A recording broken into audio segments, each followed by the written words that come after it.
Hello there, dear friends, and welcome once again to the Relaxed Fantasy Review. Today, we're going to be discussing a race from Mordecai's Monsters of the Multiverse, although these guys have actually been around in D&D basically forever. Today we're talking about the Kobold. Kobolds go all the way back to the ancient first edition of Dungeons & Dragons and have been a staple of the game ever since. Some of the most famous enemies in the game are kobolds, the little dragonkin.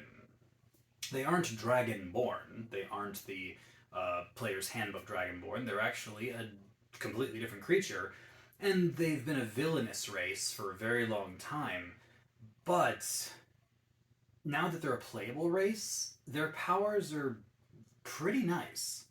Before we get into that, though, I just want to mention that the channel has memberships now. If you look below the video, you should see a join button down there. For $1 a month, you can support the channel, support what I'm doing here.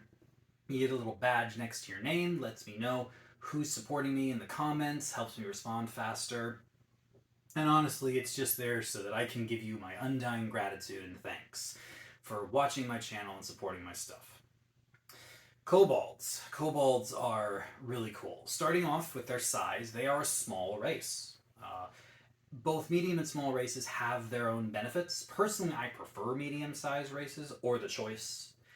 Small is my least favorite, but it does have its pros. I say 9 out of 10 for being small. Their speed is a standard 30 feet, nothing crazy there, 9 out of 10 as well. They do have dark vision, which is really good. Dark vision is what every race wants, and if you don't have it, you miss it. So 10 out of 10 for 60 feet of dark vision. Then they have the Draconic Cry power, and this is top tier stuff.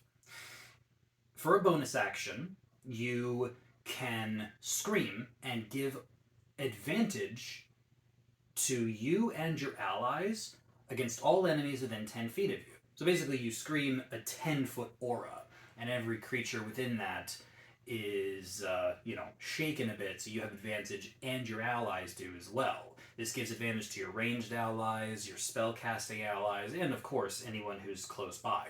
It does mean you have to be close, but this is a really solid way to grant advantage.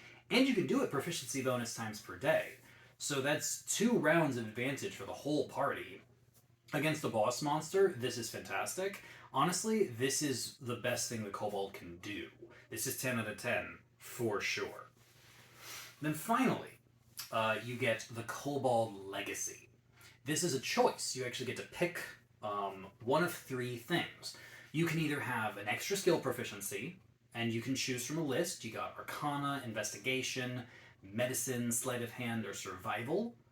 Personally, I'd go Investigation or Sleight of Hand out of that list, but if you already have those, you can pick another one. This is good, solid. Skill proficiencies are nice. You also can choose a advantage effect where if you are making a saving throw against being frightened or ending the frightened condition, you have advantage. So you're more of a, sturdy kobold. Or you can choose a cantrip. Just like the high elves can grab a wizard cantrip, kobolds can grab a sorcerer cantrip. You choose your spellcasting modifier, intelligence, wisdom, or charisma, so you can match this to your class, or if you're not a spellcasting class, just pick your best mental stat. And yeah, there's a lot here. The skill proficiencies are, mid to high tier, no complaints. Advantage against fear is a pretty good ability. And the sorcerer cantrip list, you've got Mage Hand, Minor Illusion. If you want to be an attacking cantrip, you can grab Firebolt, Ray of Frost, Shocking Grasp. You've got all the classics here. So, lots of good choices. I say that if you got all 3 of these, it would be overpowered and you'd have a 10 out of 10 on your hands. But since you have to choose just one, I say this is 9 out of 10.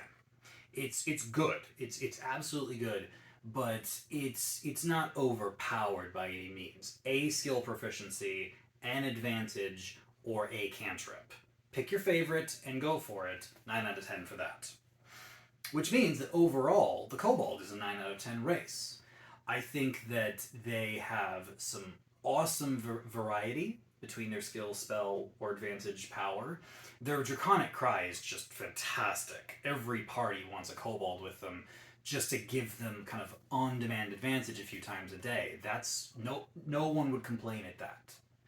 Overall, Kobolds are 9 out of 10 race, real solid pick, and honestly could go with almost any build that you like. This has been the Relaxed Fantasy Review. If you enjoyed the video, please like and subscribe down below, have a look for that join button, and keep your eyes peeled for more race reviews coming down the line soon. Have a good one, my friends.